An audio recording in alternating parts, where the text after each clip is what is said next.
Hola, bienvenidos. Gracias nuevamente por acompañarnos en un nuevo flash del NOTI de los trabajadores de la televisión pública, defendiendo el derecho a la información todos los días y contra cualquier tipo de vaciamiento. En la República Argentina estamos en un contexto de inflación en alza, de devaluación y de reformas laborales. Justamente vamos a analizar en el día de hoy cómo pueden afectar esas reformas laborales, ese paquete de leyes que se ha enviado al Congreso de la Nación y que todavía no ha sido tratado, las conquistas logradas por los trabajadores. Vamos a escuchar diferentes voces. Comenzamos con los trabajadores de prensa.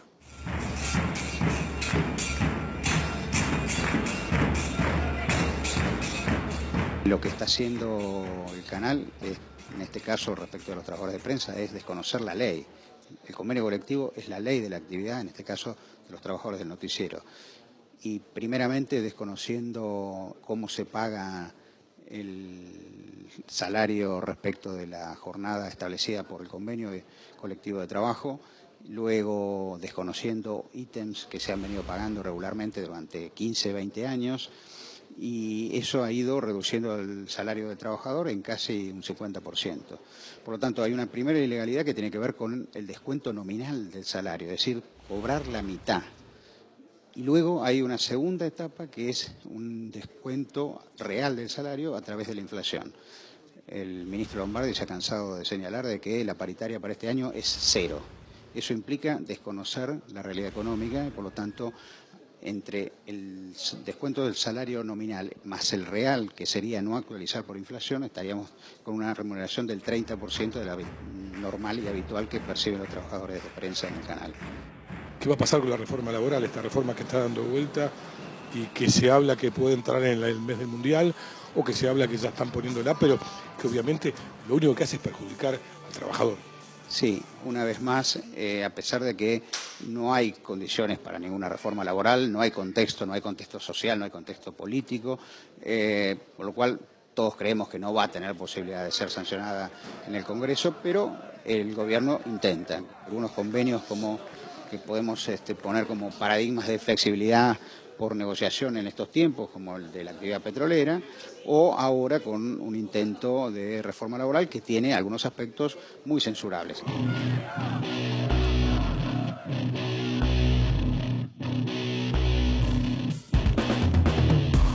Veamos ahora la situación de los trabajadores aceiteros. Son uno de los pocos gremios que han logrado en la República Argentina una paritaria superior al 15%, que es lo que ha impuesto o aconsejado el gobierno para este año. Sin embargo, están sufriendo despidos en 3 importantes plantas de la empresa Cargill.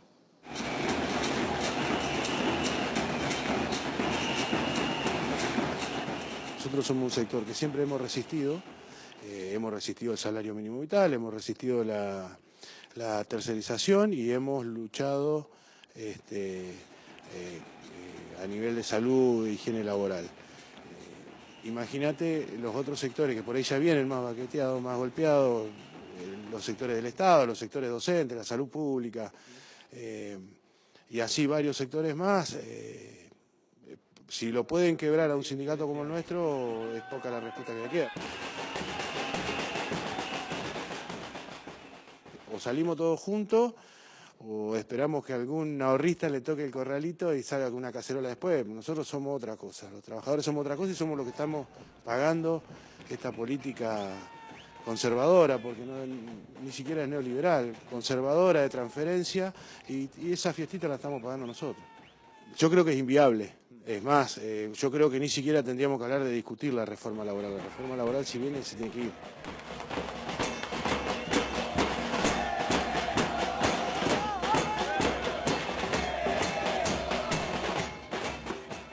Los metrodelegados representan a la mayoría de los trabajadores del subte. Fue el primer gremio el año pasado en parar contra la reforma laboral. Esta semana que ha pasado, continuaron las medidas de fuerza.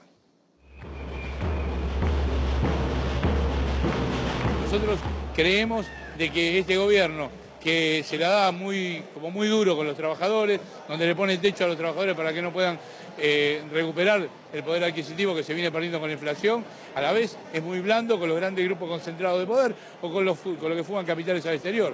Estamos viendo en esta semana cómo toneladas y toneladas de dólares se los llevan los sectores más especulativos de la sociedad y los capitales golondrinas que vinieron e invirtieron en el EVAC y ahora se la están llevando en dólares a palada. Bueno, con ellos es muy... No le dice nada, no toma ninguna medida, sí con los trabajadores. Y en ese sentido no lo vamos a permitir, no vamos a permitir que nos modifiquen las condiciones laborales para peor, ni vamos a permitir que nos bajen el poder adquisitivo.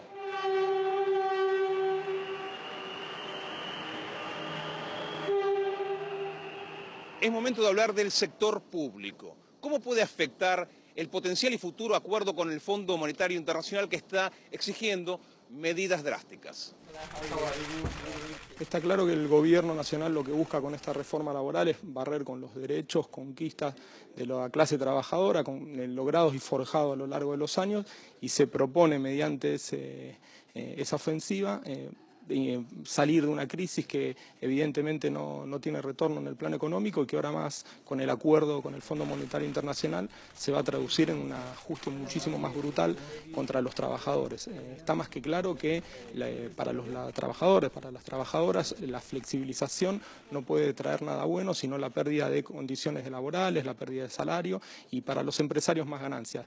Lejos de generar empleo, eso va a profundizar el empeoramiento de las condiciones de vida que tenemos los trabajadores. Ya lo hemos vivenciado como pueblo, ya sabemos cómo concluyó esa película en el 2001 y por eso mismo hay que movilizarse de manera urgente, salir a las calles, ganar esa batalla, porque si se imponen las políticas del gobierno nacional, se imponen las políticas del Fondo Monetario Internacional, nuestro pueblo, sin ningún tipo de duda, la seguirá pasando mal. Y la reforma laboral también puso en alerta a los trabajadores de la economía popular, que es un sector que genera en nuestro país miles de puestos de trabajo y que merece ser reconocido. El impacto es absolutamente grotesco. Tiene que ver con que somos hombres y mujeres de la economía popular, habiéndonos generado el trabajo y habiendo hace 2 años habiendo podido discutir la ley de emergencia social, que se implica en mano en nuestros compañeros 4.400 pesos. La situación es caótica. La realidad es que nosotros, tanto los trabajadores de la economía popular como el resto de los gremios del trabajador en esta República Argentina y trabajadora, nosotros con esta unidad que venimos construyendo, es real que estamos, por ejemplo, a la par de los trabajadores y trabajadoras que hoy, por ejemplo, están discutiendo su salario, sus paritarias y todo lo que conlleva en los derechos laborales. Es verdad que la economía popular no tiene ninguno de todos y cada uno de estos ítems en cuanto a los derechos laborales, pero eso no hace que no seamos parte de esta lucha porque pretendemos resguardar los derechos laborales que hay y pretendemos que en algún momento nos llegue todo lo que nos corresponde. Es verdad, la gran mayoría de la economía popular somos jefas de hogar y la voz que le estamos dando es un camino que hace muchos años venimos construyendo. Hay una particularidad muy linda que tiene la mujer de la economía popular, es que nosotros, si bien no estamos atravesados por todo lo que tiene que ver con el machismo, no nos hacemos cargo porque como en esa instancia de decidir nosotras no pedimos permiso. Si hay algo por discutir en un trabajo, yo no tengo un compañero en el cual debería de ir a pedirle permiso y lo que construimos fuertemente del Poder Popular es que todas las voces estemos representadas.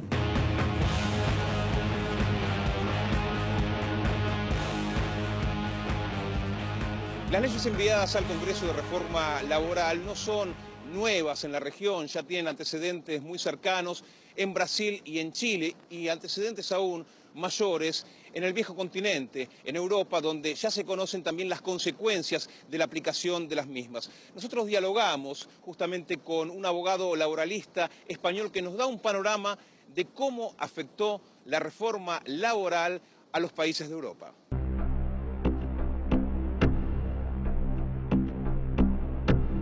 Nosotros ahí el mecanismo ha sido muy sencillo. Por un lado, endeudamiento privado a cargo de la banca, ruptura con la crisis, caída prácticamente del sistema bancario y entonces endeudamiento masivo del Estado para intentar paliar ese desastre del capital privado, ¿no?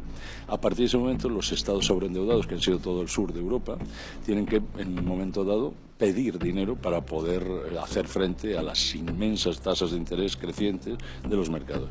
Y entonces ese dinero que se da por parte de las instituciones financieras, la Comisión y el Banco Central, que es lo que nosotros llamamos la Troika, genera lo que se llama, yo te doy el dinero, se salvo de alguna manera estos déficits que tú tienes, pero a cambio de una estricta condicionalidad política. Eso es lo que se dice. Es decir, ¿y en qué consiste esa estricta condicionalidad política? En dos elementos centrales: reformas estructurales del mercado de trabajo y, segundo, reducción de los programas sociales y de la cobertura social.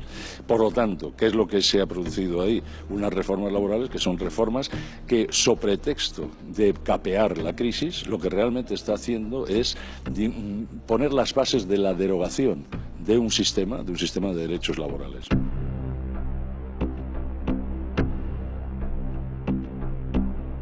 Nosotros tenemos una inmensa precarización del empleo, un empleo con una tasa de temporalidad en España del 26%, que es verdaderamente importante, un aumento del trabajo a tiempo parcial, que es sobre todo trabajo femenino, y un tiempo parcial no querido, no voluntario, y un aumento del incumplimiento de las normas laborales. Ingresan al Salón Blanco de esta Casa de Gobierno.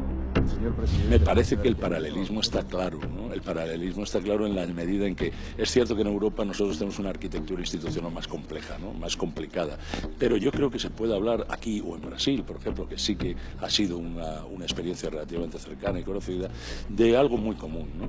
Y algo muy común es la subsunción, de alguna manera, de las voluntades políticas de los gobiernos que están en la región, la subsunción hacia en las instituciones financieras internacionales y en un modelo de capitalismo basado fundamentalmente en la satisfacción de las rentas de capital.